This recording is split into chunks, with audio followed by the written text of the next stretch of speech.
क्या कहा आपको कुंडली में बैठे ग्रह बुरा फल दे रहे हैं, लेकिन कुदरत ने या भगवान ने इंसान के लिए कोई भी ग्रह बुरा फल देने वाला या अशुभ फल देने वाला नहीं बनाया।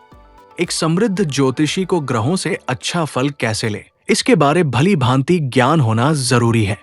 मैं सिर्फ और सिर्फ लाल किताब करता हूं, इसलिए मेरा ये मानना है कि कुदरत ने या भगवान ने इंसान के लिए कोई भी ग्रह बुरा फल देने वाला या अशुभ फल देने वाला नहीं बनाया कि वो ग्रह जाए और किसी भी जातक या व्यक्ति को बुरा या अशुभ फल देना शुरू कर दे। ये सब हम अपने कर्मों के द्वारा ही उस ग्रह को बुरा या अशुभ फल देने के लिए मजबूर करते हैं, या ऐसा भी कह सकते हैं कि हम अपने कर्मों द्वारा किसी भी ग्रह के बुरे या अच्छे फल को खुद प्रभावित करते हैं। किस ग्रह के लिए और किस भाव में वो ग्रह मौजूद है और उसके लिए हमें क्या करना चाहिए कि वो ग्रह हमें या उस व्यक्ति को शुभ फल दे, इसके बारे में लाल किताब में स्पष्ट दिशा निर्देश दिए गए हैं और उनको समझना किसी भी आम व्यक्ति के लिए भी कोई मुश्किल कार्य नहीं है।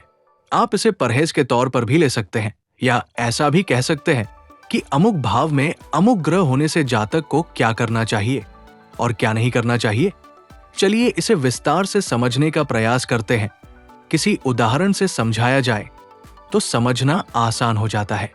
अब उदाहरण के तौर पर मान ले कि किसी भी जातक की जन्म कुंडली में सूर्य खाना नंबर या भाव नंबर 2 में बैठा हुआ है, तो लाल किताब में सूर्य के खाना नंबर 2 बैठा होने पर ऐसे जातक को सलाह दी गई है वो जातक औरत और जमीन के झगड़े से दूर ही रहे, तो ये उसके लिए अच्छा ही होगा।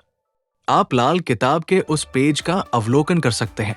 ये पेज आपको स्क्रीन पर दिखाया जा रहा है। मंदी हालत में लाल किताब के पेज नंबर 320 पॉइंट नंबर 3 पर लिखा गया है, जिस कदर ज्यादा जर औरत व जमीन के झगड़े खड़े करता जाएगा, सूरज का असर उतना ही ज्यादा मंदा होगा। खाना नंबर 2 कालपुरुष की कुंडली के अनुसार वृष राशि का है और इस राशि का मालिक शुक्र है।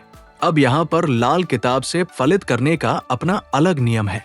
लाल किताब कहती है कि हर एक भाव में 2 ग्रहों का प्रभाव जरूर रहता है। खाना नंबर 2 में शुक्र की वृष राशि पड़ती है और गुरु यहाँ पर कारक ग्रह है। अब इसके अलावा इस घर में यदि कोई और ग्रह आएगा तो बाहरी ही माना जाएगा और उसे उसी अनुसार ही इस घर में अपना हद जताना होगा। अब खाना नंबर 2 में अर्थात शुक्र के घर में सूर्य अतिथि बनकर आया है। अब अतिथि का कर्तव्य है कि वो मेजबान के घर आराम से रहे, न कि उससे लड़ाई झगड़ा करे। अब साधारण सा नियम है कि यदि कोई भी अपने मेजबान से झगड़ा करेगा तो क्या वो जिसके घर में वो अतिथि बनकर आया है उसको मेजबान अपने घर में रहने देगा या उसका कोई अहित नहीं करेगा या बुरा भला नहीं कहेगा? बिल्कुल मेजबान उसको अपने घर में कभी नहीं रहने देगा या उसको मारपीट करके उसका हुलिया बिगाड़ कर घर से निकाल देगा।